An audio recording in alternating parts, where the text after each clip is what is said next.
Bom dia a todos, é um prazer estar aqui. É o 23º ciclo de palestras do Núcleo de Direito Setorial e Regulatório sobre o tema geral de inteligência regulatória. E hoje eu tenho o prazer de estar com a doutora Bruna Vasconcelos de Carvalho, que falará sobre regulação realmente responsiva e atuação da Auditoria Fiscal do Trabalho no Brasil. Ela é doutoranda e mestre em Direito pela Universidade de Brasília, auditora fiscal do trabalho, é pesquisadora do projeto Fair Work da Oxford Internet Institute no Brasil e dos grupos de pesquisa Trabalho no Século XXI da UFRJ, Trabalho, Constituição e Cidadania da UNB e Direito, Economia e Sociedade da UNB.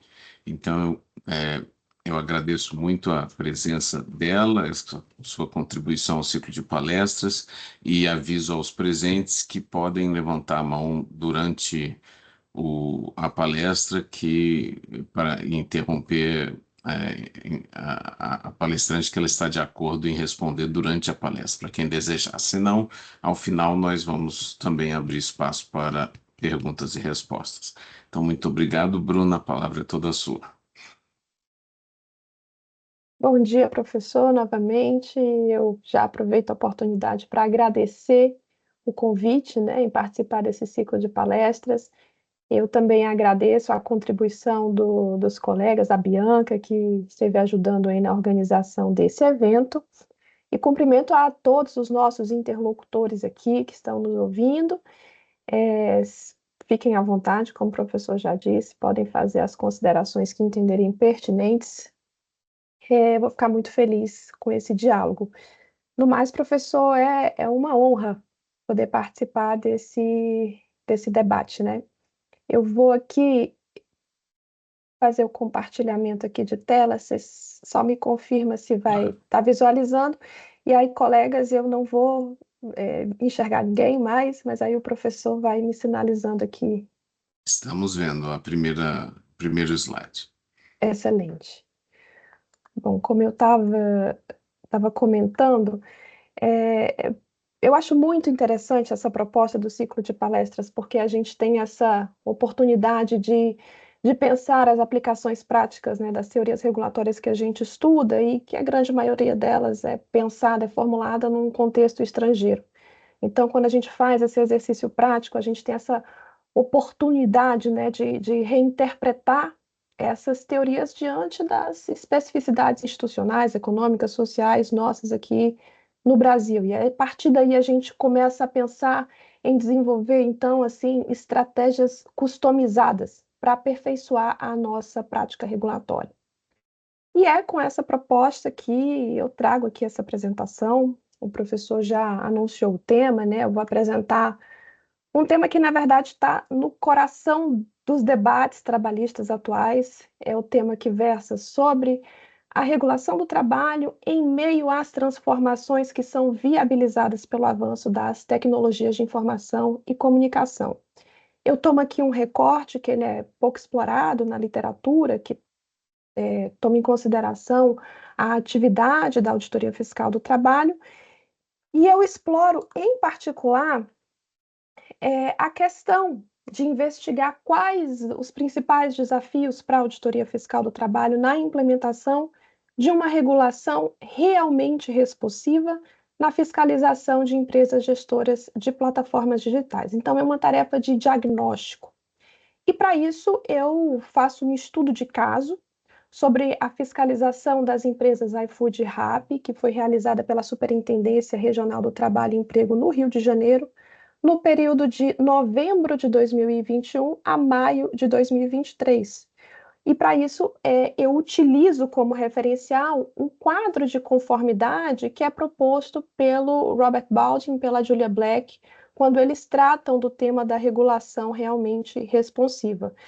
Quando eu escrevi esse artigo foi exatamente em 2023, então estava fresquinho, né, a conclusão da fiscalização. Mas, apesar de ter sido escrito em 2023, esse tema ele continua atualíssimo, assim, ele está, na verdade, eu diria até que esse debate sobre a regulamentação ele está mais intensificado.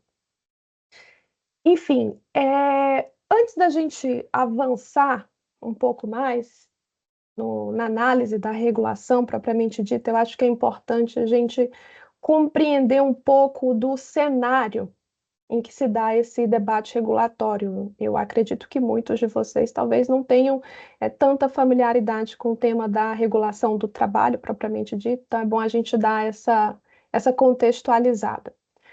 A gente bem que poderia dedicar aqui um par de horas para falar sobre a crise do ajuste fordista keynesiano e como o modelo de acumulação flexível levou às configurações atuais, né, das relações de trabalho, mas aí fugiria bastante do tema aqui do nosso debate, então eu acho que, por hora, basta a gente compreender que as relações de trabalho, a organização do trabalho, ela mudou. Ela passou a ser marcada por uma produção sob demanda, que igualmente prestigia trabalhadores sob demanda, trabalhadores que são minuciosamente monitorados mediante interfaces remotas de controle, né? E aqui o destaque para as plataformas digitais. Esse modo de organização do trabalho é um modo que permite explorar um trabalho que é geograficamente difuso, é um modo de organização que se vale do uso intensivo de dados, esses dados são tratados por meios de algoritmos, sobre os quais a gente ainda não tem a transparência esperada.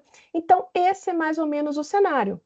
As conformações que foram dadas às tecnologias da informação e comunicação, as TICs, né, para a organização do trabalho, elas permitem desenvolver, então, novos mecanismos de controle, de arregimentação, de monitoramento, exploração desse trabalho humano. E aqui é importante a gente frisar que foram conformações dadas a essas tecnologias, né, para a gente não incorrer numa visão técnico-determinista. Mas o fato é que aquela visão clássica de um trabalhador que pega seu carro ou seu ônibus e vai lá para um endereço específico, realizar um trabalho determinado, batendo lá o seu ponto no relógio, sendo acompanhado num ambiente comum, entre colegas, supervisionado por uma pessoa física, essa visão ela já foi bastante modificada por conta dessas possibilidades oferecidas pelos aparatos tecnológicos. E isso tem sido explorado pelas empresas que desenvolvem, utilizam essas tecnologias para tentar, de certa forma, se isentar do cumprimento de algumas obrigações trabalhistas e do custo que vem atrelado ao cumprimento dessas obrigações. Então, você tem aí um discurso por parte das empresas que confunde a ideia de empreendedorismo com a ideia do trabalho subordinado. E aí, o que que acontece? No limite, a tecnologia que ela entra como uma estratégia de organização de negócios que acaba desafiando os direitos fundamentais do trabalho, por consequência, a regulação do trabalho que lhes dá contorno, né? Isso afeta o campo da fiscalização, isso afeta diretamente a atuação da auditoria fiscal do trabalho. E sobre a auditoria fiscal do trabalho, passei demais. Sobre a auditoria fiscal do trabalho, ela é o principal braço aqui no âmbito do Poder Executivo, que é responsável por assegurar o cumprimento das disposições legais e regulamentares em matéria de trabalho. Essa competência, ela, na verdade, ela não é um fim em si mesma, né? Ela se insere dentro de um compromisso mais amplo de assegurar o que nós aqui chamamos de trabalho digno, mas que na seara internacional ganhou o termo de trabalho decente. Então, nós temos essa agenda interna, um compromisso interno e um compromisso internacional do Brasil com essa proposta do trabalho decente. Então, a função fiscalizatória que é exercida pela auditoria, ela vai se dar como um dos mecanismos para assegurar o trabalho decente, né? Então, para que a gente execute essa atividade de fiscalização e garanta essa entrega regulatória, a gente tem que ter antes uma atividade antecessora, né, que é a atividade de inteligência fiscal. E essa atividade de inteligência fiscal ela é fundamental para que a gente consiga fazer a estruturação do planejamento, das estratégias de ação, dos instrumentos e o desenho dos procedimentos que vão ser aplicados durante a etapa de fiscalização. A grande questão é que essa inteligência fiscal ela ainda não é explorada em todo o seu potencial, porque infelizmente a gente não conseguiu ainda superar esse modelo de comando e controle, e isso tem que ser reconhecido. Se alguém tiver um dia a curiosidade de olhar o plano plurianual, pode até falar assim, olha, mas a Auditoria Fiscal do Trabalho, ela adota um planejamento estratégico baseado em risco, não é comando e controle propriamente. Isso é bem verdade. A gente adota um planejamento estratégico que é baseado em risco, mas a gente não pode dizer que a auditoria fiscal adota um modelo de regulação baseado em risco, porque o risco aqui ele não surge como uma forma de orientar a proporcionalidade com que vai ser tratado ou regulado. Na verdade, o tratamento regulatório ele permanece sendo uniformemente pautado no critério de verificação da licitude ou ilicitude de condutas, com exceção, Bruna, claro. tem sim uma questão, uma pergunta aqui do Maurílio, é? Não, não, do Manuel Bonan. Pode fazer, professor. Bom dia, Bruna. Bom dia, professor. Bom dia, colegas. Bruna, eu gostaria que, se possível, você clarificasse melhor essa questão do uso do comando e controle, em diferenciação a outra situação que você narrou há poucos instantes. Poderia ser? Pode sim, está na sequência. Já vou falar um pouco mais sobre Então isso, tá bom. Maurílio. Tá, joia? Obrigado. Manuel, Oh, Manuel, desculpa. Desculpa, fui eu. Se brigadão. não ficar claro, Manuel, depois eu não estou te vendo, mas aí você, por favor, aciona de novo que a gente fala com mais detalhes. Mas eu vou tentar tratar disso agora, tá bem? Tá bom, obrigado. Imagina.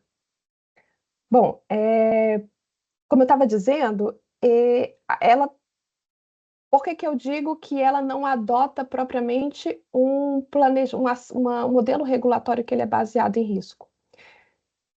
Porque o risco aqui, ele não vai ser um fator que vai orientar a proporcionalidade do tratamento regulatório conferido ao regulado. Ou seja, pouco importa se esse regulado ele é um ator virtuoso que está ali se esforçando para garantir melhores condições de trabalho e tem uma atuação bem proativa nesse sentido, ou se ele é apenas um ator racional, e aqui eu estou usando as categorias do John Brathwaite, se ele é um ator racional, que de repente ele só vai adotar um comportamento conforme se ele for devidamente estimulado, se ele identificar alguma vantagem nisso, ou se ele simplesmente é um descumpridor nato de obrigações, ele não está nem aí para um contexto ser favorável ou não a essa conformidade.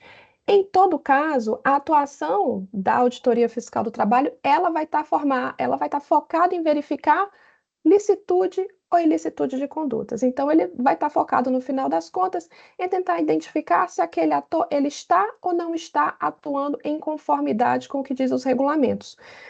Quando eu falo que o planejamento ele é pautado em risco, é, na verdade, um critério para, por exemplo, seleção de empresas. Eu vou selecionar ali uma empresa grande ou que tenha casos muito notórios de uma determinada questão e eu quero tornar ela ali um exemplo, uma forma de replicar, ou ali tem riscos muito significativos que são importantes de serem enfrentados. Então, o risco ele vai ser analisado nesse contexto da ação estratégica, de uma forma que a ação fiscal, nós temos recursos limitados, né? Então, a gente tem que pensar numa ação que traga resultados mais expressivos, e o risco entra como esse critério, um critério para direcionar o planejamento de ação, mas não é um critério para garantir um tratamento diferenciado entre os regulados. Por isso que não é uma abordagem regulatória pautada em risco propriamente. Eu espero que eu tenha esclarecido essa questão, mas se não, você, por favor, me provoca aqui de novo.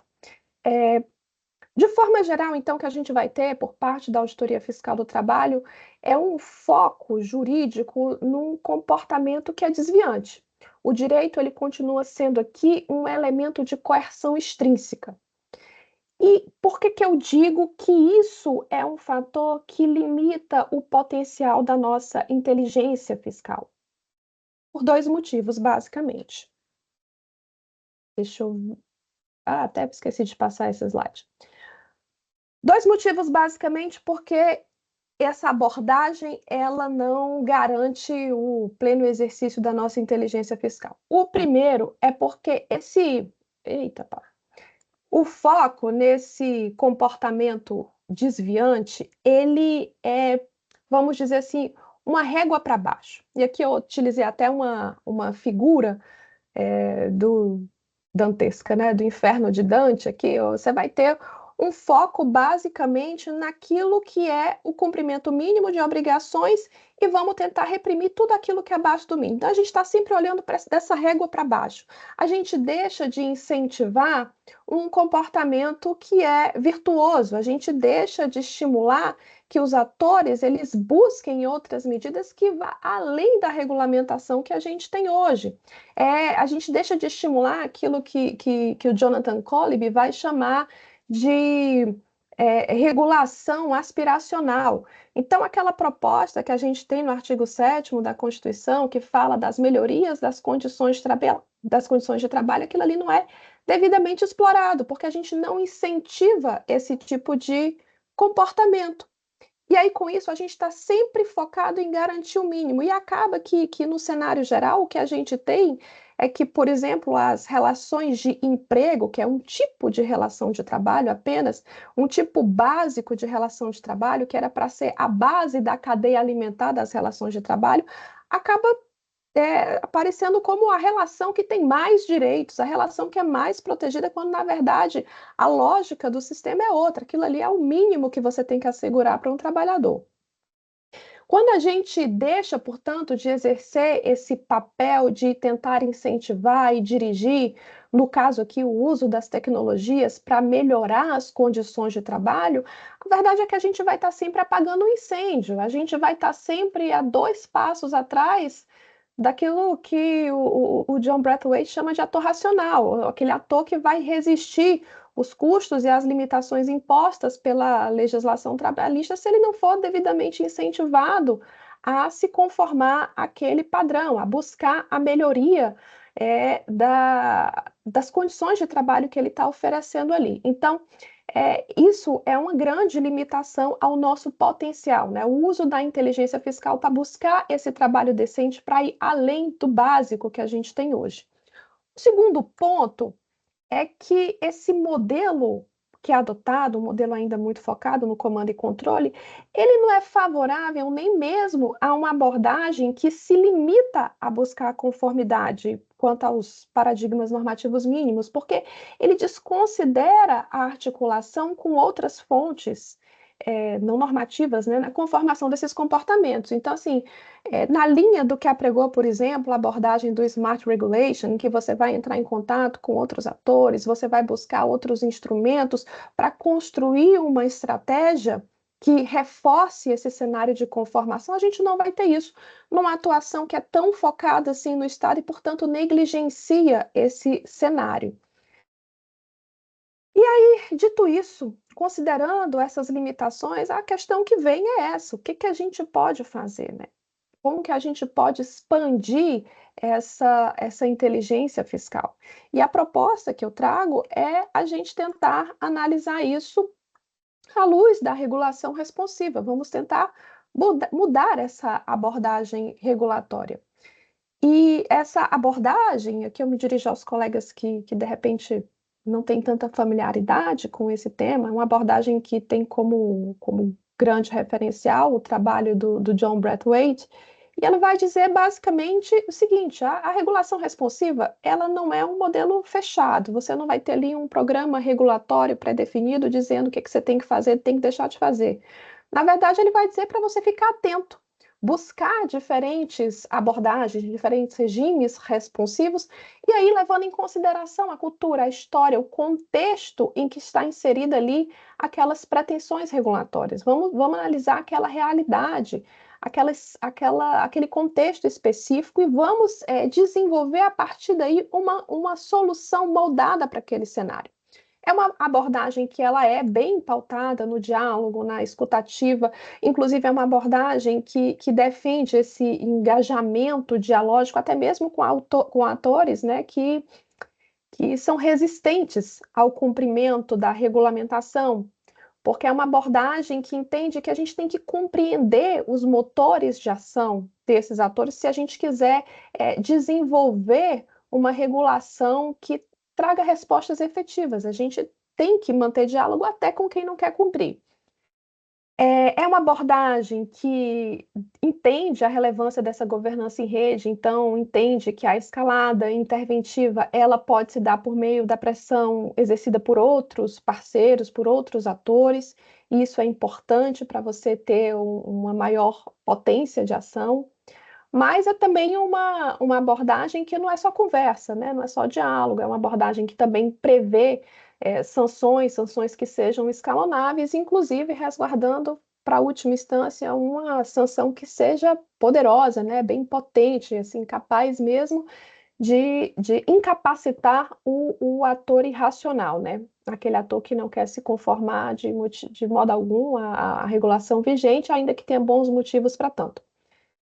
É uma abordagem que, por ter essa abertura, ela permite ser constantemente renovada, ela permite desdobramentos, e é por isso que a gente vai ter tantos braços a partir dessa abordagem inicial da teoria responsiva. E um desses braços é a regulamentação realmente responsiva, que é a proposta que eu vou tratar hoje. Mas antes, eu queria fazer dois parênteses, né? Porque quando a gente trata de regulação responsiva e trata de fiscalização, sempre tem duas questões que ficam levantadas, né? Que os próprios agentes de fiscalização ficam um pouco receosos quando a gente traz esse tema da regulação responsiva. E o primeiro deles é que quando a gente trata de fiscalização, o desenho da regulação responsiva, o desenho regulatório, ele tem que trazer com muita clareza os regimes de atuação que estão previstos, os perfis de regulados, os critérios, os limites, as condições para que a gente possa transitar de um regime de atuação para o outro. E por que isso? Porque há uma necessidade desse desenho regulatório tão bem elaborado. Porque a gente atua aqui no campo do princípio da legalidade. Então, os auditores fiscais, no caso, eles precisam ter segurança para agir, eles precisam ter condição para exercer suas prerrogativas fiscais estando devidamente resguardados. E, de igual modo, para o administrado. O administrado não pode estar sujeito, assim, à discricionariedade ampla da administração. Ele precisa também ter uma segurança quanto ao procedimento a que ele está sujeito. Então, esse desenho regulatório, quando a gente trata de regulação responsiva, ele é muito importante. E um outro aspecto, e aqui eu trouxe até uns trechos, né, do artigo que eu publiquei nessa temática, que é a questão de esclarecer que responsividade ela não tem nada a ver com barganha de direitos. E eu falo isso pensando muito nos meus colegas. Meus colegas, quando eu trato do tema de regulação responsiva e eles não têm tanta familiaridade, a primeira coisa que eles pensam é que a gente vai estar barganhando direitos, e não é bem isso. Então, quando a gente trava essa interlocução entre os atores, aqui o trecho específico, essa interlocução ela é uma fonte informativa para a gente definir uma estratégia de ação que vise afirmar direitos, e não um mecanismo para a gente legitimar um recuamento institucional, especialmente quando a gente está diante de grupos de poder. Isso é particularmente relevante quando a gente trata de atividade fiscalizatória, né? Qualquer premiação, e aqui o segundo trecho, qualquer premiação a comportamentos oportunistas contrários aos propósitos da regulação é antitética à perspectiva de incentivos a comportamentos virtuosos, que é o que busca realmente.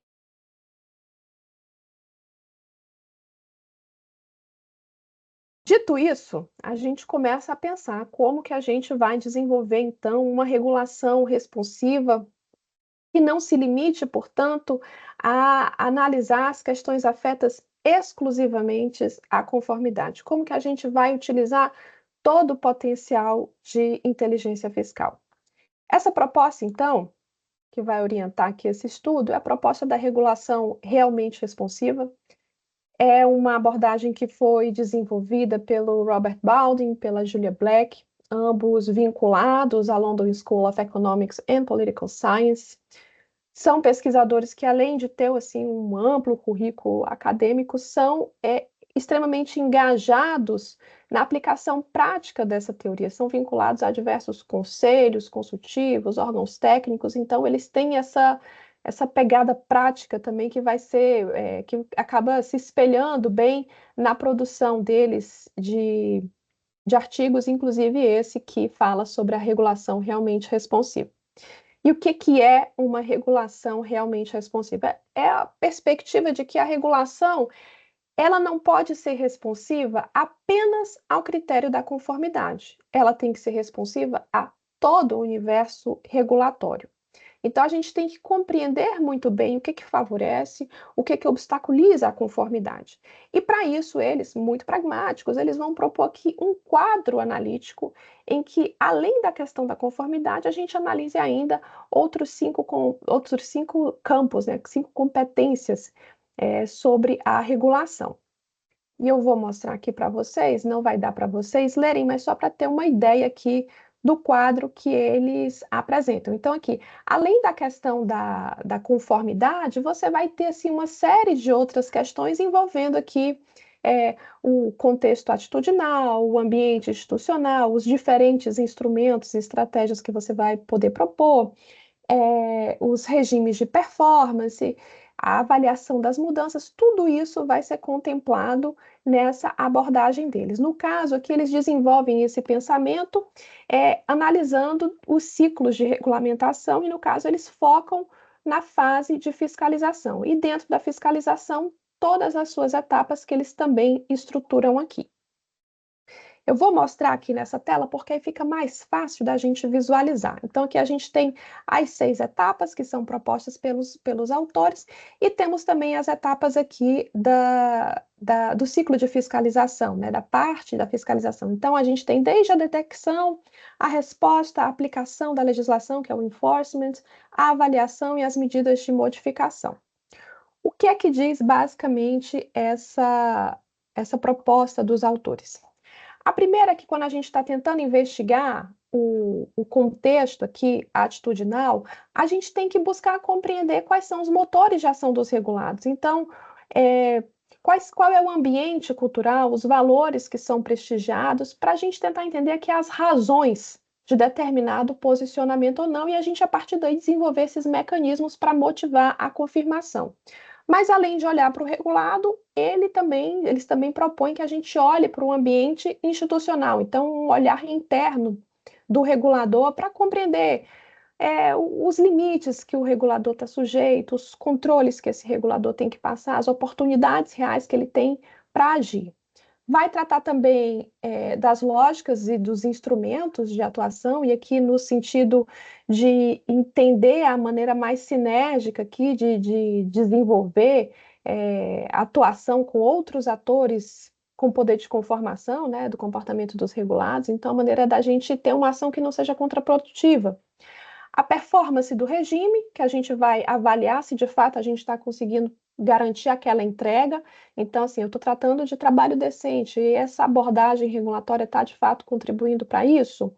Mas não só isso também, né? Você também tem que ter uma avaliação da performance que considere uma estratégia proativa, como que a gente pode fazer para melhorar esse cenário, ou então quais são as limitações de escopo, né? O que eu não estou considerando aqui? Será que eu estou atuando e tem um ponto cego, alguma questão que eu não estou considerando? Então, essa avaliação ela é importante e, por fim, considerar as mudanças. Os objetivos mudam e a gente tem que adaptar a abordagem regulatória para garantir a entrega desses objetivos. A gente consegue fazer essa modulação? É possível? Então, esse é o cenário que eles propõem. E aí, o que eu proponho para vocês agora, e que eu vou apresentar, é como aplicar essa proposta deles, analisando o relatório circunstanciado que foi apresentado pela Inspeção do Trabalho, para a partir daí a gente tentar entender um pouco quais são as dificuldades, quais são os desafios da Inspeção do Trabalho para que a gente tenha, de fato, uma regulação responsiva. Então, a gente vai passar aqui por essas etapas de desagregação, né, de atividades regulatórias para tentar compreender melhor cada um desses problemas. Aqui na fiscalização que foi feita pela Superintendência Regional do Rio de Janeiro, nas empresas iFood, na empresa Rappi, a fiscalização constatou o seguinte: olha, a gente trabalha com diversas plataformas digitais, e as plataformas digitais que são utilizadas pelas empresas, elas podem ser usadas para diversas finalidades. As plataformas podem sim ser utilizadas como um marketplace, onde as empresas elas estão ali desenvolvendo um ambiente para que outros atores cheguem lá e negociem entre pares e tudo bem. Mas no caso das empresas iFood, a fiscalização constatou foi que, na verdade, essas empresas, elas exploram diretamente o trabalho dos seus entregadores de mercadorias a seu benefício, ao benefício do seu próprio negócio. E elas fazem isso com exercício de ferramentas de controle em condições de subordinação. Então, nesse cenário, ela tinha que cumprir algumas orientações que constam na legislação trabalhista quanto à garantia de direitos. E essas empresas simplesmente não estavam cumprindo. Na verdade, elas não só não estavam cumprindo, como elas estavam resistindo fortemente ao cumprir obrigações, com a alegação principal de que elas sequer tinham relação de trabalho com esses trabalhadores, com esses agentes, né, os entregadores de mercadoria. E a alegação dela era a seguinte: olha, eu não tenho relação de trabalho porque eu sou uma agência de intermediação. E veja, quando ela fala que não tem relação de trabalho, não é só relação de emprego. Essas empresas, elas sequer se consideram como tomadoras de serviço desse serviço de entregas que é realizado por esses entregadores.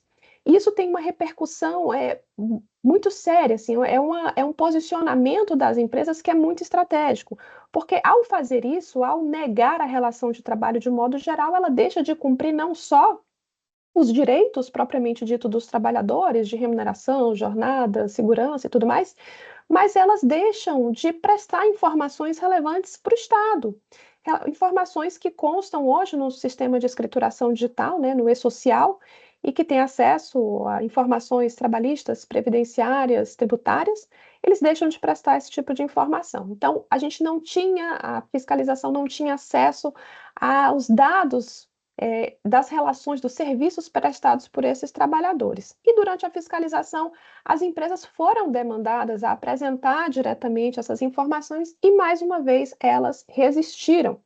Elas simplesmente alegaram ali que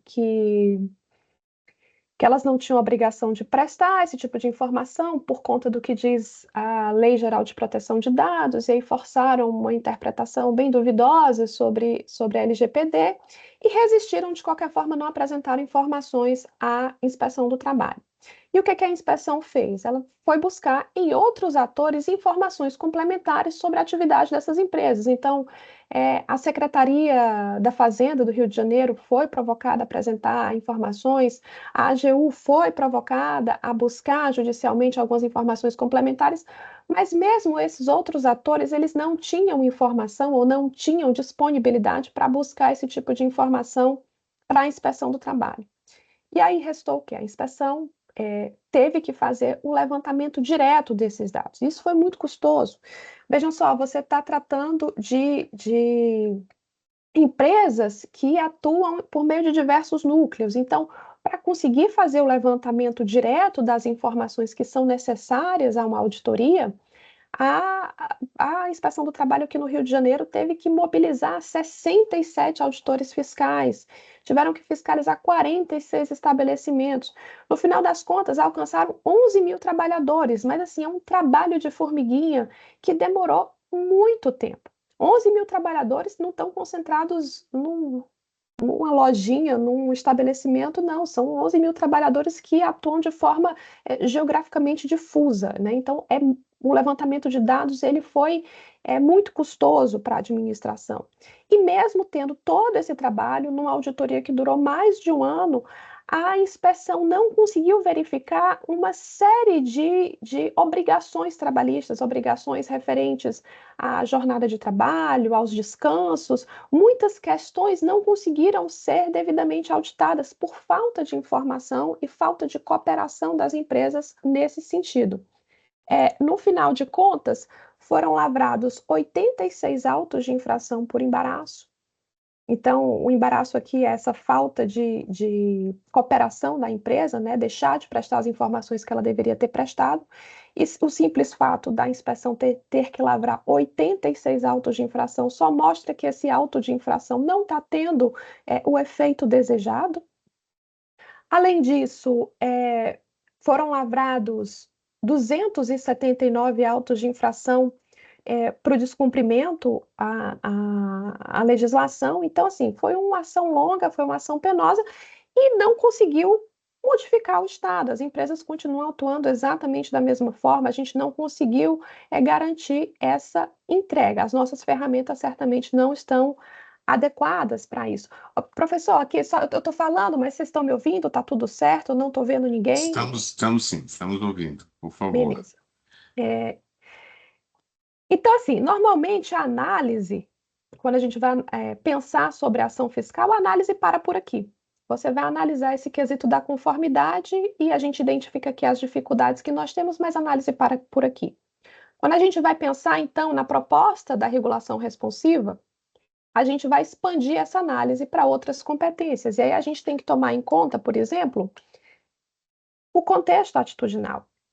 E esse contexto atitudinal, ele se liga muito fortemente, né? Contexto atitudinal, ambiente institucional, lógicas e instrumentos de atuação, que são 3 componentes sugeridos para a investigação. Esses 3 componentes, eles basicamente são, assim, o núcleo da cadeia fiscalizatória, né? Eles afetam diretamente a efetividade dessa fiscalização. Por isso que alguns pontos que eu vou trazer aqui agora, eles vão se replicar nesses outros contextos. E o contexto atitudinal, como eu já disse, ele é basicamente isso. A gente vai investigar esse ambiente em que se inserem os atores regulados. E o que é que a gente vai ter aqui? As empresas gestoras de plataforma, elas basicamente defendem que elas estão promovendo aqui um novo modelo de negócio, né? Um modelo de negócio que não é alcançado pela legislação vigente, que é algo muito novo, muito tecnológico, muito diferentão, e que por isso não se adequa à legislação trabalhista que nós temos hoje. E a ideia deles é que essas tecnologias, elas propiciam condições de flexibilidade, de liberdade, que são incompatíveis com a relação de emprego. E aí vem todo um discurso que está também associado à cultura do compartilhamento, à gig economy, esse trabalho que ele é só um bico, ou então esse trabalho é um trabalho que proporciona a interlocução de atores, então assim, você está negociando com seus pares. O discurso que vem e que fundamenta boa parte da resistência dessas empresas. Embora essas empresas não estejam funcionando propriamente como marketplace, esse discurso ele é levado, inclusive defendido em diversas instâncias judiciais, e de certo modo tem tido algum tipo de acolhimento. Então, o acolhimento que algumas turmas de tribunais superiores têm dado a esse comportamento das empresas, negando o vínculo de emprego ou entendendo legítima a negativa de informação, isso de certa forma reforça também esse comportamento, né? Essa manutenção desse quadro atitudinal das empresas. E para tentar contornar esse problema, que já era um problema sabido antes mesmo de iniciar a ação fiscal, a superintendência tomou uma cautela, fizeram então uma ação setorial especial. O que é essa ação setorial especial? É uma tentativa, é um procedimento fiscal para tentar buscar a cooperação das empresas pela via dialógica. Então, vamos tentar compreender aqui quais são as dificuldades que a empresa enfrenta para tentar se conformar ao nosso objetivo, que é garantir trabalho decente, é garantir condições dignas para esses trabalhadores. Vamos ver o que a gente consegue construir junto. Então, foram feitas diversas tentativas de diálogo com essas empresas, mas simplesmente as empresas, já muito fortificadas nessa ideia de que nós não temos relação de trabalho e nós não temos que prestar informação nenhuma para a inspeção, simplesmente fecharam essa porta, não responderam positivamente a essa iniciativa da fiscalização e ficou por isso mesmo. Então, hoje, a fiscalização ela tem uma carência de políticas que explorem esse contexto atitudinal, que seja voltada para tentar compreender ou ferramentas que acessem de maneira mais efetiva os regulados e maneiras também que garantam uma aproximação com outros parceiros, até mesmo com o judiciário, para a gente conseguir uma mudança desse contexto atitudinal, um contexto atitudinal que seja mais favorável à atuação da inspeção do trabalho. A inspeção tem um trabalho muito bom no âmbito interno, na formação dos seus auditores, na divulgação de entendimentos. A Escola Nacional é muito proativa nesse sentido, mas falta uma política voltada para o alinhamento interinstitucional, uma política voltada para a formação de uma cultura de cooperação por parte dos atores regulados. Um outro quesito que é analisado na regulação responsiva, dois, na verdade, aqui, é o olhar que nós temos que ter para o nosso ambiente institucional e para a lógica dos instrumentos e estratégias que são explorados. E eu junto esses dois porque eles, de fato, estão muito conectados. E o que a gente observa aqui, de maneira geral, é que falta uma coordenação de ações. Há pouco estímulo para que os atores cooperem e, com isso, a gente consiga ter ações mais sinérgicas. E eu vou dar um exemplo claro. Uma das principais medidas que eu falei logo no começo, uma medida estratégica que é adotada pela RAP, pelo iFood, para resistir ao fornecimento de informações sobre o seu negócio, é a questão do enquadramento econômico, né? Elas se colocam como empresas de intermediação. A fiscalização do trabalho, embora conteste essa abordagem, ela não tem como outros mecanismos para constranger as empresas a ajustarem essa forma como elas se apresentam e, a partir daí, comecem a prestar informações no sistema do e-social, a não ser por meio da autuação administrativa. Um outro parceiro que poderia, de repente, ajudar, e talvez ajudar de uma maneira muito mais efetiva nesse processo, seria a Receita Federal. A Receita Federal poderia questionar esse enquadramento, até porque tem repercussões tributárias envolvidas aí. E isso é tão importante, essa parceria é tão relevante que, durante as atividades do grupo de trabalho que foi instaurado pelo governo federal para tentar desenvolver, né, uma medida normativa para disciplinar a atividade em plataformas digitais de entrega e transporte de pessoas, o Ministério Público do Trabalho chegou a formalmente oficiar a Receita Federal para saber por que eles não se posicionavam quanto a essa questão, sabendo que isso era importante no âmbito da fiscalização de trabalho, mas a Receita Federal simplesmente disse que a questão era polêmica e tirou o corpo fora, assim, não se posicionou nesse sentido, embora tenha sido provocada a se manifestar. Então, falta um pouco desse alinhamento, dessa parceria, dessa utilização sinérgica da atuação dos diversos atores que são engajados nesse processo fiscalizatório, né? Então, isso é apenas um dos exemplos. Então, a gente tem aqui um entrave significativo nesse campo da lógica dos instrumentos e das parcerias. Como eu já mencionei, foi uma ação que gerou muitos autos de infração, mas os autos de infração por si só não foram aptos a mudar essa realidade social. Então, a gente precisaria, sim, desenvolver outros instrumentos, desenvolver outras estratégias para se chegar a esse resultado. E esses instrumentos e estratégias, muito potencialmente, não vão se resumir a instrumentos desenvolvidos no âmbito da auditoria fiscal do trabalho. Vão precisar ir de uma parceria com outros atores. E aqui eu citei a Receita Federal, mas temos também a AGU, nós temos também o Ministério da Justiça, nós temos o Ministério dos Transportes, vários outros atores que, inclusive, foram chamados a participar do grupo de trabalho que foi desenvolvido, né? E aqui, já caminhando para o final da minha fala, os últimos tópicos que também são mencionados nesse quadro analítico, nesse quadro de conformidade da regulação responsiva, são os tópicos da performance do regime e das mudanças que devem ser implementadas. E aqui um ponto importante é que os sistemas de avaliação hoje, que são adotados na inspeção do trabalho, eles são até bem estruturado, sabe? No que concerne a avaliação, a auditoria fiscal do trabalho, ela é estruturada em projetos e é gerida por coordenadores nacionais, coordenadores regionais há uma interlocução muito boa entre os atores para fins de planejamento, para fins de avaliação do resultado das ações. Mas, infelizmente, o foco operacional está muito vinculado ainda às nossas metas institucionais, e as nossas metas institucionais, elas, infelizmente, elas não refletem adequadamente a efetividade da ação fiscal. Essas metas, elas estão muito vinculadas à quantidade de ação, ao número de irregularidades que foi constatada, e não tanto ao resultado que a gente espera dessa entrega. Então, é uma visão que está ainda muito vinculada à perspectiva do comando e controle. E não contempla, por exemplo, essas outras camadas que são aqui apresentadas para vocês nessa proposta de regulamentação realmente responsiva. Mas, diante de tudo isso, o que a gente pode apurar, né? Uma avaliação que foi feita com estudo de caso, então, uma avaliação, um diagnóstico que pode ser dito apenas como preliminar.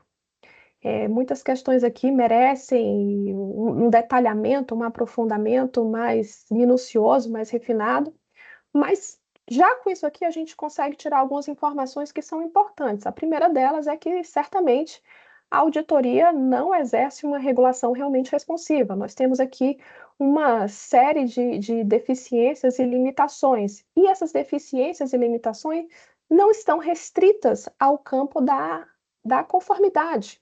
Ela, na verdade, ela alcança diversos outros níveis de atuação que hoje a Auditoria Fiscal do Trabalho simplesmente não se atenta. Então, a gente não pode, se a gente pensa numa melhoria e numa mudança desse regime, a gente não pode se limitar a uma análise endógena, né, dos mecanismos, das práticas que já são disponíveis da Auditoria Fiscal do Trabalho. A gente tem que pensar que a Auditoria Fiscal do Trabalho, ela sozinha não vai muito longe. Então, a gente depende de uma interação, de uma parceria que seja mais coesa com outros atores envolvidos. Isso é um ponto que talvez seja o ponto de destaque dessa análise. A gente precisa de uma articulação interinstitucional mais forte para mudar o contexto atitudinal, para potencializar dos nossos instrumentos e ações, para superar as limitações que nós temos em âmbito interno. Então, essa desarticulação, ela acaba se demonstrando uma grande fragilidade, né, da atuação da inspeção do trabalho, uma fragilidade que é exposta, é usufruída pelas empresas, elas tensionam aí os seus interesses a partir dessas fragilidades. E aí eu volto aqui a dizer que eu acho muito interessante essa nossa proposta de diálogo, de conversa, porque a gente pensa como essas teorias que foram pensadas fora podem contribuir para a melhoria das nossas práticas nacionais, e aqui é um exemplo claro, como que a gente pode trazer a proposta da regulação realmente responsiva para repensar os mecanismos adotados pela Auditoria Fiscal do Trabalho. E aí eu fecho a minha fala aqui com uma frase do Belchior, que eu gosto muito, né? Afinal de contas, amar e mudar as coisas me interessam mais. E a gente tem que pensar nessa perspectiva da mudança. Como que a gente pode refinar os nossos procedimentos, as nossas práticas regulatórias? Bom, é basicamente isso. Eu vou fechar aqui a apresentação para que eu consiga vê-los.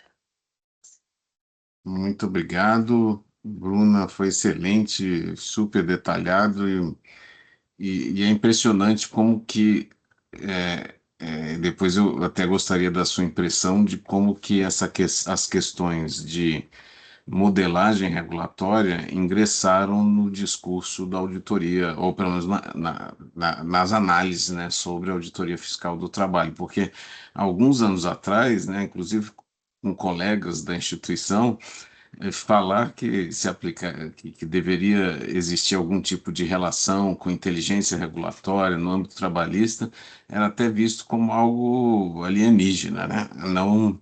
Não próprio do ambiente, né? Da regulação do trabalho, né? E até o nome era um pouco tinha assim, muita resistência. Eu ouvi a sua fala sobre a resistência de alguns colegas quando se fala em regulação responsiva, acreditando que se trata de barganha de direitos, né, porque é um entendimento parcial, né, da teoria.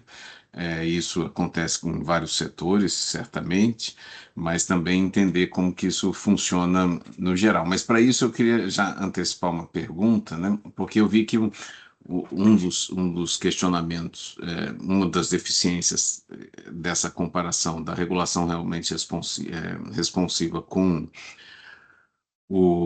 a experiência do trabalho, e nesse caso específico, era a falta de integração institucional, né? O ambiente institucional também está deixando a desejar, e justamente uma área em que o ambiente institucional era o forte, né? A área trabalhista, se comparada com outras áreas do direito e de fiscalização, ela tem muito menos integração institucional, né? A área trabalhista, a integração institucional do Ministério da Saúde, Ministério do Trabalho, Auditoria Fiscal do Trabalho, Tribunal Superior do Trabalho, que acaba funcionando como regulador em em alguma matéria. Então, nesse ponto, né, você falou da Receita Federal, mas e o próprio TST? Ele não teria uma função regulatória também em facilitar justamente esse aspecto mais traumático, né, para as empresas, já que elas já ingressaram em um ambiente adversarial. Então, é esperado que elas reajam a qualquer outro tipo de iniciativa agora cooperativa, porque elas já não confiam, né, que essa relação, né, gerará cooperação propriamente dita, né?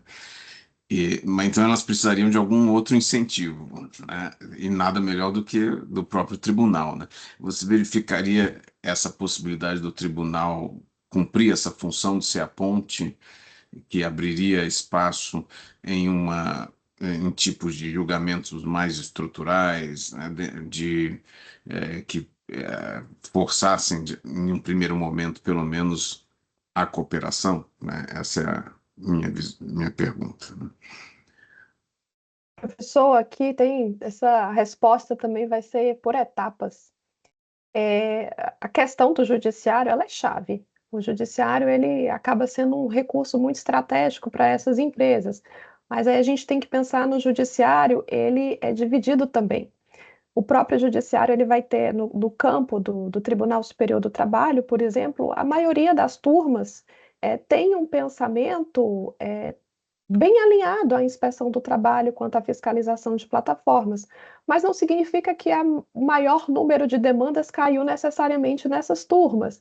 Então, assim, a forma como é arquitetada, a construção dos entendimentos e como isso reverbera para o grande público, também tem uma questão estratégica. Essas empresas, inclusive, tem várias pesquisas já publicadas nesse sentido, elas têm um estudo muito interessante sobre as demandas que elas deixam chegar nesses tribunais superiores. Então, tem até um termo para isso, mas agora me fugiu a memória. Tem um termo para tanto, elas usam estrategicamente o judiciário. O judiciário vira uma ferramenta também nas mãos de quem sabe controlar bem as informações, e elas têm feito isso, não deixam chegar nos tribunais superiores as questões que são mais sensíveis aos interesses, né? Então, isso é um ponto. O próprio tribunal, ele também é muito dividido. Várias iniciativas de interlocução já foram feitas. Você vê aí, a Ana Matra já fez vários congressos. O próprio Ministério do Trabalho, quando montou o grupo de trabalho, ele também teve uma iniciativa ali de tentar abrir para a gente ter uma construção mais ampla, né? E aí não só com os interessados propriamente ditos, mas com atores do Ministério Público, do Judiciário, tudo mais. Mas não tem sido, na prática, não tem sido algo bem desenvolvido, sabe? A aproximação, ela continua restrita a esses fóruns de seminários acadêmicos que, assim, por mais interessante que sejam, não necessariamente trazem um compromisso prático para a gente alinhar os entendimentos de uma maneira mais estratégica. Então, tem essa questão. Além do TST, a gente tem o STF. E o STF também tem suas visões lá sobre como a vida deve ser. E aí isso também gera mais abertura para esses questionamentos. Um exemplo notório disso é a forma como essas empresas, identificando no STF uma visão de regulamentação de plataformas que seria favorável a elas, começaram a fazer um uso abusivo meu Deus do céu, minha mente hoje está vaca, da reclamação constitucional. Então, elas pegaram um tema que nada tinha a ver com análise de relação de trabalho, análise da relação de trabalho, tanto para a fiscalização quanto para o judiciário, ela está restrita à análise das condições fáticas. Então, eu não vou discutir a situação em abstrato, eu não vou discutir as empresas, a plataforma pode ter, as empresas gestoras de plataforma podem ter relação de emprego com o trabalhador, como podem não ter. Tudo vai depender da forma como você organiza o negócio, tudo vai depender da forma como você se relaciona com aquele trabalhador. Assim, é uma situação prática.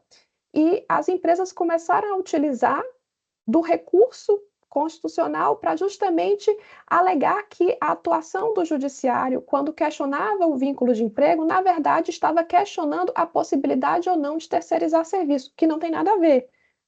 Você pode trabalhar, por exemplo, terceirizar serviços diversos, mas se em meio a essa terceirização se constata que houve uma fraude ao vínculo, afasta-se a legislação da terceirização e aplica-se a legislação trabalhista. E eles começaram a utilizar desse recurso e tiveram sucesso em inúmeros casos.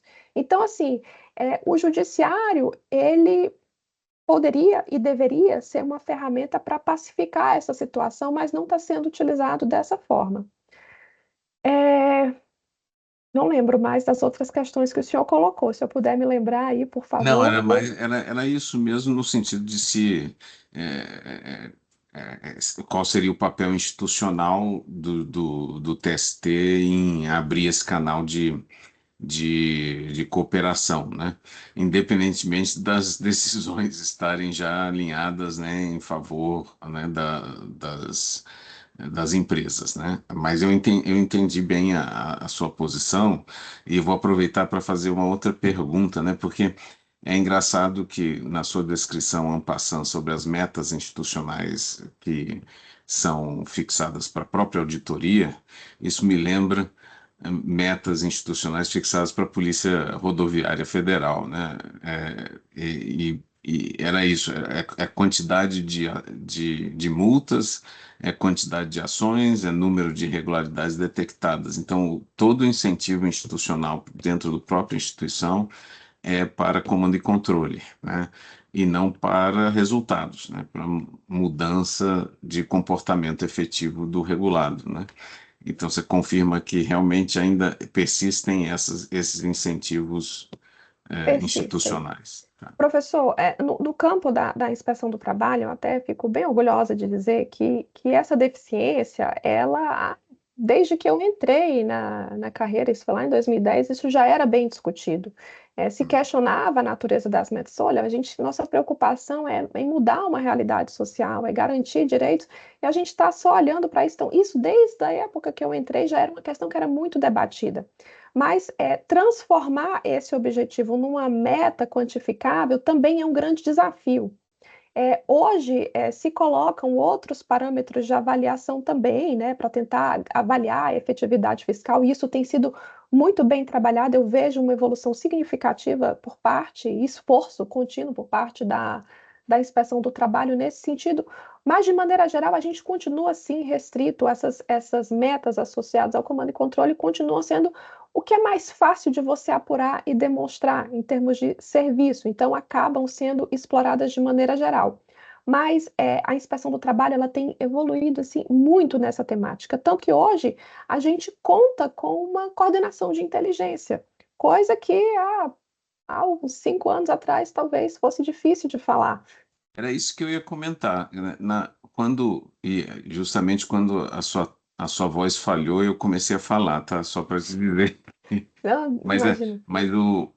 é isso que eu ia te comentar. Então, quando se cria um órgão, né, nesse caso aí de, de coordenação, as pessoas que estão lotadas nesse órgão não vão estar submetidas à mesma métrica de avaliação Não. de serviço, né? Então, o grande problema é que se utiliza o que se tenta é aplicar a métrica que não foi planejada para uma regulação responsiva, e sim para uma regulação de comando e controle, em uma regulação responsiva, que é um trabalho praticamente insano, né? Então, mas quando se criam órgãos que têm finalidades distintas dentro da estrutura institucional, a própria avaliação do funcionamento e do serviço prestado pelas pessoas que estão lotadas lá muda, né? E nesse caso, imagino Sim. que essas pessoas que estão lotadas lá não tenham nada, nenhum tipo de meta desse tipo de métrica, né? Não, não. Como a atividade da auditoria, ela é uma atividade bem diversificada, né? A gente não tem só auditores vinculados diretamente à atividade fiscalizatória. Eu, por exemplo, eu não fico vinculada, eu trabalho na decisão de processos de segunda instância em âmbito administrativo. Então, assim, a métrica para essas diferentes atividades, elas de fato mudam bastante. No campo da gestão, é outro tipo de produtividade que é considerada. Na verdade, essa resposta às demandas, a articulação de projetos, esses são os outros fatores. Mas realmente falta um elo de conexão entre o que é desenvolvido nesse campo da gestão, da inteligência fiscal, com o que é esperado dos auditores, que a gente fala, o auditor da ponta, né, que está ali vinculado direto com a proposta de fiscalização. Isso, no campo da auditoria, de certa forma, já é tolerada de um meio mais informal. Então, quando você notifica a empresa para que ela regularize, você tem ali uma certa discricionariedade que é dada para o auditor na perspectiva de avaliar se aquele regulado, se aquela exigência, por exemplo, eu fiscalizei uma indústria e tem máquinas que não são adequadas, mas são máquinas que são caríssimas, e a gente vai ter que ajustar um processo de regularização dessa empresa, a gente vai precisar de tempo, tem um critério aí da razoabilidade. O representante da empresa é uma pessoa que tem um interesse de estar, regular e tudo mais, então é dado uma discricionariedade para o auditor dar um prazo para que estabeleça um processo de regulação, mas isso não consta do design, sabe? Não consta de um design regulatório bem estruturado. E acaba que muitas boas práticas acabam se perdendo nesse processo. Poderia ser algo com potencial muito maior. Inclusive para uma ação fiscal mais inteligente, assim, que alcançasse mais empresas, em vez de eu ter o trabalho de formiguinha de um em um canto, eu poderia fazer um design, uma medida, uma ação em que eu planejasse, considerando a realidade de determinada indústria, de determinado comércio, um procedimento que fosse mais fácil para essas empresas. Mas não, a gente acaba deixando para o auditor, em cada caso, ter que pensar numa solução para aquilo. Então, falta uma reflexão gerencial mais ampla. Eu acho que a gente ainda vai caminhar muito, mas considerando que eu estou sendo patrocinada pelo Estado para desenvolver essa pesquisa, eu espero que o resultado da minha tese reverbere, né, na instituição da maneira positiva. Excelente. Até aproveitando, eu tenho mais uma questão, e daí, obviamente, eu abro para os demais que tiverem interesse em levantar a mão e fazerem questões. É, é, eu achei super interessante quando você citou que um dos efeitos dessa abordagem de comando e controle foi não conseguirem alcançar os dados para apuração de infrações a direitos trabalhistas, né, em grande medida. Então, a sua fala é basicamente uma fala no sentido de evidenciar como que uma abordagem exclusivamente, né, pautada por técnica de comando e controle não consegue implementar o próprio comando e controle, né? Porque se ele não tem, se o órgão de controle não tem os dados, ele sequer tem o material necessário em termos jurídicos para implementar, para a criação, né, dos processos administrativos de punição, né? Então, é, até para o próprio comando e controle, é importante uma postura menos adversarial, né? Mais cooperativa para fins, inclusive, de coleta dos dados, né? De identificação, que era o primeiro esforço que foi descrito, né? Do esforço institucional e que não teve sucesso porque o próprio modelo incentiva a empresa a se fechar em si mesma, a ser é recalcitrante. E o que me lembra um caso do setor de telecomunicações, que eu não vou poder dizer os nomes, mas tem certas empresas no setor que são as mais cooperativas, né, com o Estado, com o regulador, e são as primeiras a serem punidas, né? Porque as que não são cooperativas, né, que não entregam informações, o Estado tem muito mais dificuldade de implementar, de iniciar os procedimentos. E a postura do Estado é uma postura é, completamente é, não recomendável, né? É porque ele inicia os procedimentos pelo que é mais fácil, que é justamente aquela empresa que é honesta em fornecer os dados e que responde a tudo que é demandado pelo Estado, quando ela deveria ser a última a ser atingida, né, por essas medidas e o Estado se concentrar naquelas mais recalcitrantes e que, evidentemente, devem estar praticando mais ilícitos, né? Então, realmente, eu achei muito interessante essa sua abordagem e essa síntese que você fez, né, brilhantemente em pouquíssimo tempo sobre o ambiente trabalhista, né, para essas empresas que são muito relevantes em termos de estratégias estatais para o novo mercado, a nova economia, né? Tem uma pergunta por escrito e depois, se alguém tiver alguma pergunta, levante a mão, né? Posso fazer só um Pois não, complemento, claro, claro, professor? claro. Uma questão que é interessante, né? A gente até foram lavrados muitos autos de infração. Muita gente fala assim, mas se de repente, e digo isso entre pares, né? Mas isso acontece porque nossas multas não são tão altas. E, na verdade, assim, embora isso tenha, sim, razão, as multas poderiam ser mais significativas, nós não temos o big stick da maneira que deveria ser, né? A gente, e não só em multas, mas em outros recursos também, a gente poderia explorar melhor, mas o fato é que a gente olha para um cenário desse, em que a gente lavrou só de infrações diretas 276. Então, assim, a gente consegue, na quantidade, tornar as multas significativas, mas ainda assim havia resistência, e havia resistência não era por conta do procedimento de, analisando ali só a questão da conformidade, e essa resistência ela estava atrelada a todos esses outros braços, então a resistência estava associada ao fato de que a empresa sabe que nesse contexto atitudinal ela consegue explorar e desenvolver outros recursos com outros atores para resistir à demanda fiscal. Então, ela consegue desenvolver uma cultura de mercado diferente daquilo que está sendo buscado pela inspeção. Então, eu acho que até a forma como a gente pensa a suficiência dos nossos instrumentos de ação, ela também ainda é limitada. A gente focar muito na atuação fiscal deixa de verificar outros mecanismos. Mas isso não é em toda a inspeção, assim. Como eu disse, muitos avanços já foram feitos e tem um mecanismo, por exemplo, a lista suja no trabalho escravo.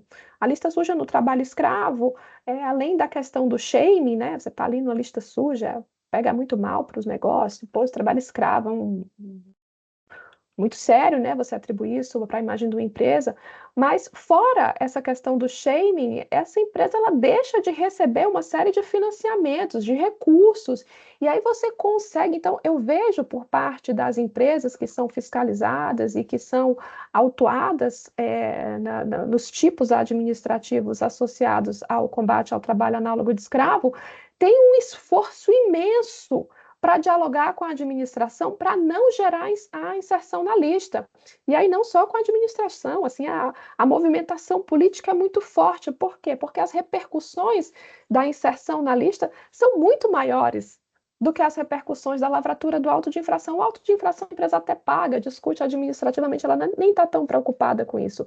Mas a inserção no nome da lista, isso gera advogados no ministério o dia inteiro, porque é uma questão que traz uma repercussão maior. Então, assim, desenvolver e pensar nesses outros instrumentos é sim uma saída que a própria auditoria já sabe que é eficiente. Então, de fato, a gente tem uma dificuldade interna de mudar os nossos regulamentos e procedimentos fiscais, e nesse ponto, de repente, essas parcerias com outras organizações acaba sendo mais fácil. Mas sim, é muito interessante como as empresas se posicionam diante desses mecanismos de comando e controle, né? Muito bem. Bom, eu tenho uma pergunta do João Vitor Gomes. Bom dia. A necessidade de coordenação de outros atores é em razão da insuficiência da auditoria do trabalho ou pela complexidade do tema? Você poderia explicar uma situação? Você citou a Receita, mas eu não compreendi bem. Como é o nome do colega, É professor? João João Vitor. Vitor. João Vitor, bom dia, João Vitor. Pelos dois motivos, na verdade. Tanto nós temos limitação quanto ao alcance dos nossos instrumentos, como porque a resistência das empresas, nesse caso em particular, e em tantos outros, nunca se dá por um motivo só. Por isso que é tão interessante a gente investigar o contexto atitudinal. Por que que essa empresa ela se apresenta como uma empresa de intermediação e não se apresenta, por exemplo, como uma empresa de transporte de mercadorias? Porque quando ela se apresenta dessa forma, ela deixa de ter que se conformar a uma série de outros regulamentos. A tributação dela é diferenciada, a conformidade dela à legislação de trânsito é diferenciada. Então, assim, uma série de autorizações essa empresa deixa de buscar. Tanto que quando o Ministério criou esse grupo de trabalho, ele criou de uma certa forma para alinhar os procedimentos de fiscalização. E eu vou te dar um outro exemplo. Uma dessas empresas de plataforma chama Buzzer. É uma empresa de transporte interestadual, por aplicativo, sob demanda. Só que para você fazer esse tipo de serviço, você tem que ter uma série de autorizações. E essas empresas simplesmente não tinham. Por quê? Porque elas não eram empresas de transporte, elas eram empresas de intermediação. Mas era uma empresa de intermediação que estava circulando de um estado para o outro, levando diversas pessoas e sem cumprir os requisitos lá que eram exigidos pelo Ministério do Transporte.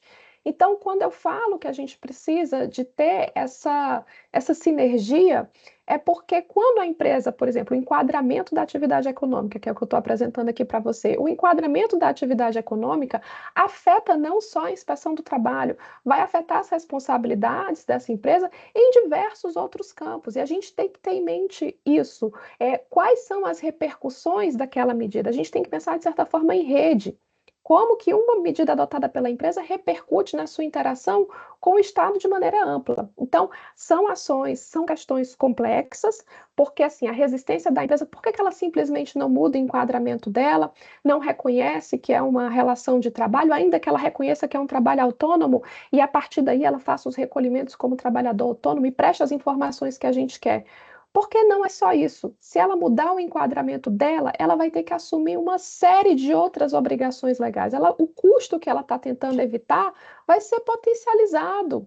Então, assim, a gente não pode pensar isoladamente. É o que eu falei, a inspeção sozinha, ela não vai muito longe, porque ela não vai conseguir acessar os interesses da empresa no que concerne essas outras atividades. Oi. Não, eu acho Ah, que foi um. um teste? Não, acho que algum microfone fico- Ah, foi aberto sem querer, tá? Mas não é ninguém ainda querendo e eu perguntar. Não. João Vitor, então, assim, nesse sentido é que eu falo a questão dos instrumentos é uma questão complexa. Nós temos limitações, como eu já falei, basicamente os nossos recursos geológicos são poucos, a nossa forma de interação é basicamente verificar ou não o cumprimento da legislação, a autuação fiscal acaba sendo a maneira mais expressiva de atuação da fiscalização, mas tem essas outras questões também. Então, eu notificar uma empresa e pedir para que ela forneça informações considerando uma determinada atividade econômica não vai gerar efeito porque ela tem outras barreiras para isso. E o caso da Receita Federal é o seguinte: quando a empresa ela reconhece, no caso aqui da relação de trabalho, ela reconhece que, ó, eu não tenho relação de emprego com esses trabalhadores, mas eles são trabalhadores e eles estão vinculados à minha plataforma, eu sou uma tomadora desse serviço autônomo. Se ela reconhece essa condição de que ela é uma tomadora do serviço desses trabalhadores, ela, enquanto empresa, já vai ter que fazer alguns recolhimentos e vai ter que prestar informações no nosso sistema de escrituração digital, que é o e-social. E aí ela já vai ter uma série de obrigações, no mínimo, de prestar informações para o Estado e, evidentemente, fazer recolhimentos, né? Se ela não muda essa parte do enquadramento econômico, essa parte de prestar informações ela já fica mais dificultosa. Onde que a Receita Federal entraria aí? A parte do enquadramento econômico é a especialidade da Receita Federal. A Inspeção do Trabalho pode até desconsiderar o enquadramento econômico para fins do exercício da atividade. Então, a empresa fala que é comércio, eu vejo que é indústria, eu posso mudar esse enquadramento e seguir com a minha fiscalização, mas eu não gero repercussões para fora. A Receita Federal não, quando ela atua nessa matéria e ela determina a mudança de enquadramento, é uma mudança que é geral, não vai ser apenas para o caso concreto, ela vai gerar uma mudança do perfil daquela empresa para toda a sociedade. Então, ela vai conseguir uma medida que é definitiva, coisa que a Inspeção do Trabalho não consegue. E essa simples determinação, ela já colocaria a empresa, no mínimo, numa situação de omissão clara. Se a empresa não faz a informação, se ela não presta, ela está notoriamente descumprindo a legislação vigente. Ela não poderia argumentar que não, eu não presto porque eu não tenho essa obrigação. Então, a atuação da Receita Federal, nesse caso, ela serviria para isso, para consolidar uma situação de omissão dessas empresas, no mínimo. Mudaria o enquadramento e, com isso, geraria repercussões para além da análise do caso concreto, seria uma repercussão do enquadramento da empresa para todos os outros setores, inclusive para análise das relações de trabalho, e colocaria essa empresa no dever de prestar informações. Então, facilitaria a atividade da inspeção do trabalho quando começasse a cobrar dados, informações sobre as relações dos trabalhadores vinculados a essa empresa. Seria nesse sentido. Às vezes eu sinto uma dificuldade de explicar essa situação, porque para mim é tão corriqueiro no dia a dia, e às vezes eu não sei se eu estou sendo clara. Então, João Vitor, se eu não estiver sendo clara, você pode me sinalizar de novo melhor qual aspecto da sua dúvida, que aí eu tento exemplificar de repente de outro modo. Ele disse que entendeu aqui, que eu acho que o microfone dele não está funcionando. Mas é interessante, né, Bruna, porque isso acabou levantando uma outra dúvida. No caso da Auditoria Fiscal do Trabalho, né, quando não só a postura, né, da auditoria é relevante para uma mudança de modelagem, mas também é, uma diagramação dos regimes jurídicos, né? Então, nesse caso de informações a serem prestadas, né? Porque isso gera o ônus à entidade, né? Se ela detectasse que, dependendo da sua cooperação, teria menos ônus ou menos informações a serem prestadas, talvez isso também fosse um incentivo à mudança de comportamento, né? Mas a minha pergunta é se existe algum tipo de tratamento diferenciado em termos de coleta de informações segundo conformidade ou comportamento cooperativo dos fiscalizados hoje na Auditoria Fiscal do Trabalho. Eu não entendi direito, professor. A Por exemplo, extensão do que é perguntado? isso porque as regras, normalmente as regras que se aplicam a informações a serem fornecidas, elas são uniformes, né? Elas se aplicam a todas as empresas de um determinado setor, vão ter que informar tais e tais parâmetros para fins de acompanhamento. Em alguns setores regulados, onde se inicia um tipo de aplicação de modelagem regulatória responsiva, por exemplo, o ANTAC começou a implementar isso em 2019, 2020, né? Desenhou em 2019, a partir de 2020, 2021, começou a implementar. Aquelas empresas que são classificadas numa categoria de cumpridoras das normas, né? Menos descumpridoras, para ser mais honesto, né? Elas só precisam informar menos, têm obrigações de informação muito menores, né? E sofrem uma fiscalização meramente documental. né? Esse foi a estratégia da ANTAC em termos de regulação responsiva, né, aplicada às empresas, e segundo a superintendente de fiscalização de então, que hoje, que já foi inclusive da diretoria da ANTAC depois, ela confessou num evento como esse, do ciclo de palestras de alguns anos atrás, que foi a primeira vez na vida dela, enquanto servidora pública, que a empresa foi lá para perguntar como poderia melhorar, ao invés de trazer os advogados para dizer que a vírgula estava no lugar errado, coisas desse tipo, né?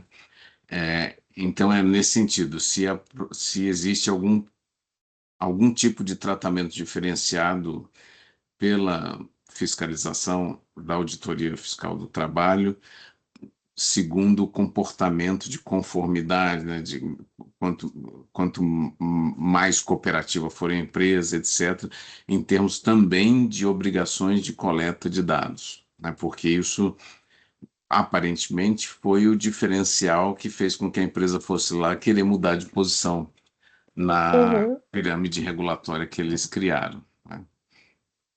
Professor, teve, na verdade, em 2017, 2018, se não me foge a memória, teve uma iniciativa no Ministério do Trabalho para desenvolver o diagnóstico trabalhista.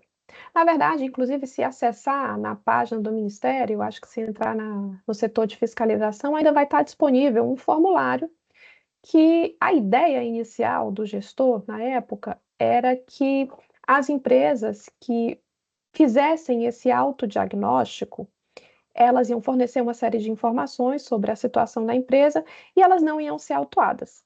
Elas iam ter uma resposta de orientação, era um diagnóstico bem generalista, mas que, enfim, seria uma primeira medida, né, para tentar ter esse contato com as empresas e orientar essas empresas de como que elas poderiam melhor proceder, se reajustar. Mas eu achei a ideia até muito boa. Claro que precisaria de um design um pouco melhor do que foi sugerido na época, mas assim, a ideia era bem interessante. Uhum. Mas foi uma ideia, professor, que sofreu uma resistência absurda Uhum. dentro do campo da própria fiscalização. E por que isso? Porque foi a forma como foi apresentada essa medida, e eu entendo o motivo da resistência, ela foi apresentada como uma forma de barrar a atuação fiscal. Então, assim, não seria só uma medida que poderia ser usufruída por um negócio que está começando, ou por uma empresa que está, de repente, fazendo alguma coisa diferente, algo muito novo, que ela quer, sei lá, sondar o campo da fiscalização para saber como ela deve melhor proceder. Era Se uma medida destinava que a qualquer um que qualquer desejasse, um, independentemente qualquer do um seu que deseja. comportamento Isso, pretérito. Então não isso. tem nada Então, de responsivo aí, né? exato. Então, assim, Exatamente. a ideia foi boa, mas tinha esse problema do design. E Uhum. como ela Tá. tinha esse problema do design, gerou uma resistência geral da fiscalização, dizendo: olha, você está criando uma forma do fiscalizado barrar a atuação fiscal. Então, esse aqui a gente tem que tratar com muito cuidado. Aí foi levantado, porque hoje a gente tem alguns procedimentos. Então, a gente tem, por exemplo, o procedimento da dupla visita, que se considera, assim, primeira vez que eu vou fiscalizar um estabelecimento, ou é uma norma nova, ou é uma microempresa. Então, considerando essas particularidades, eu não vou atuar de cara. Eu vou ter que dar uma orientação para a empresa, vou dar uma oportunidade para esse regulado, para ele se conformar se ele estiver numa situação irregular.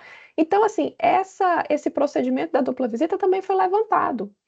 E na época, até o gestor questionou assim: olha, mas esse procedimento da dupla de visita de vocês é muito injusto, porque vocês chegam e falam o seguinte: visitei a empresa, fiscalizei, sei lá, cumprimento de cota de aprendiz.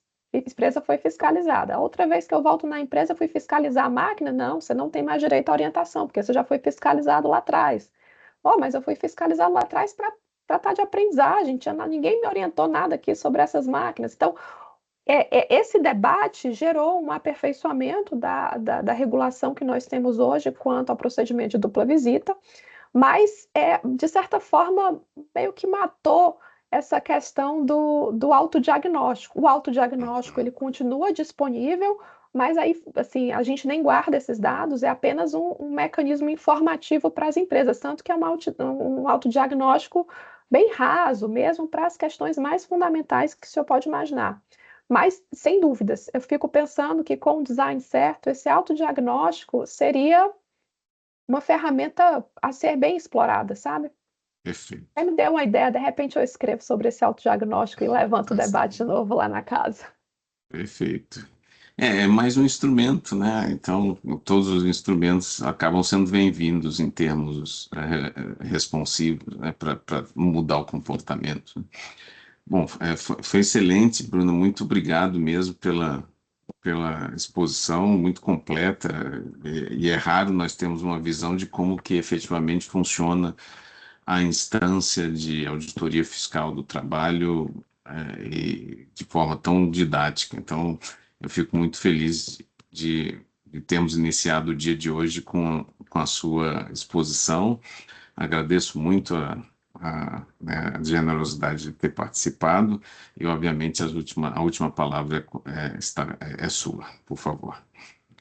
Ah, professor, eu me sinto honrada com o convite, adorei participar, e inclusive, assim, o estudo da regulação responsiva, ele foi uma pecinha no quebra-cabeça, sabe? A primeira vez que eu tive contato com essa literatura, abriu minha mente para um caminho que eu mesma, mesmo tendo identificado e tendo conhecimento das limitações da auditoria fiscal, eu não tinha pensado numa saída. Então, assim, esse campo, esse estudo da abordagem da regulação responsiva, ele foi muito importante para mim. Eu acho interessantíssimo, eu acho importante que ele seja divulgado, eu acho que esses fóruns, esses ciclos de palestras, eles são altamente inspiradores, justamente por isso, porque abre essa visão para outras alternativas. Então, eu fico muito honrada de poder participar dando essa pequena contribuição sobre a visão da Auditoria Fiscal do Trabalho. Eu fico à disposição para outros eventos. Eu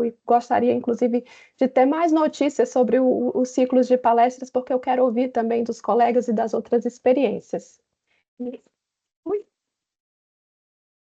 E eu acho que é isso. Obrigada. Muito obrigado. Eu vou encerrar a gravação. Gravação encerrada, Bruna.